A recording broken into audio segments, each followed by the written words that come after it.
bawat sulok ng Pilipinas, may mga magulang na araw-araw lumalaban para sa pamilya.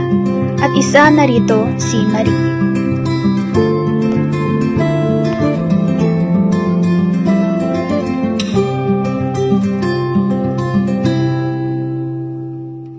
Anak, ito ng baon ko. Kung makalimutan kang uminom ng vitamins, ha? So, sige na, bilisan mo na. Baka maliit ka pa. Wala na ako. Ingat po.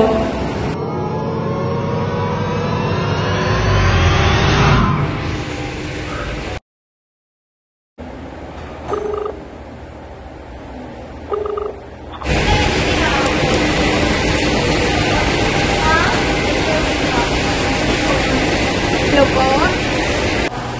Kayo po bang ina ni Lia? Nasaan po siya ngayon? Namatay po siya sa klase. Andito po sa klinik, nagpapahinga. Pinuntahan ni Marie ang kanyang anak at agad silang umuwi.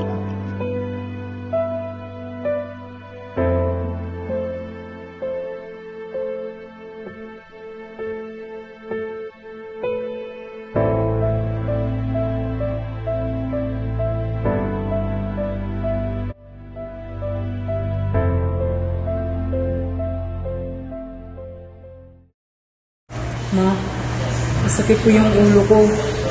Muna, niraramdaman ka ba? Masarap ka. Naku, ang init mo pa.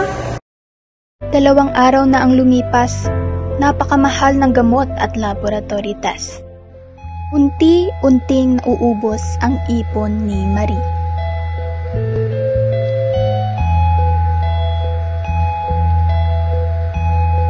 Ma, okay lang po ba tayo?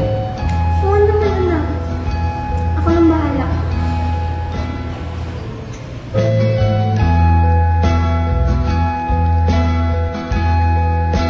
Hindi si Marie nag-iisa.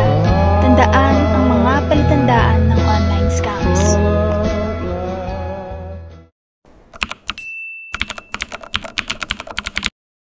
Ma, magana yung pakinandam ko.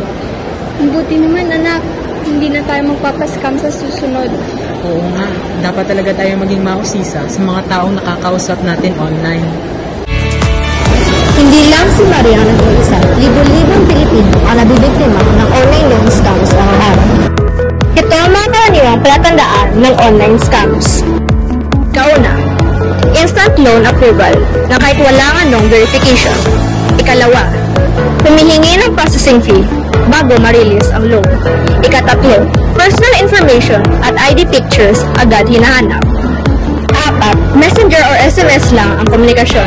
Ikalima, walang registered address or SEC registration. Para maiwasan ang mga ganitong pangyayari, tandaan ang mga sumusunod. Ikauna, i-check kung SEC registered ang lending company. Ikalawa, huwag mo papadala ng pera para sa processing fee.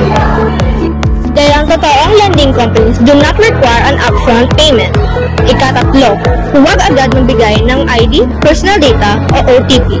Ikaapat, report ang scam sa Cybercrime Division o PNP.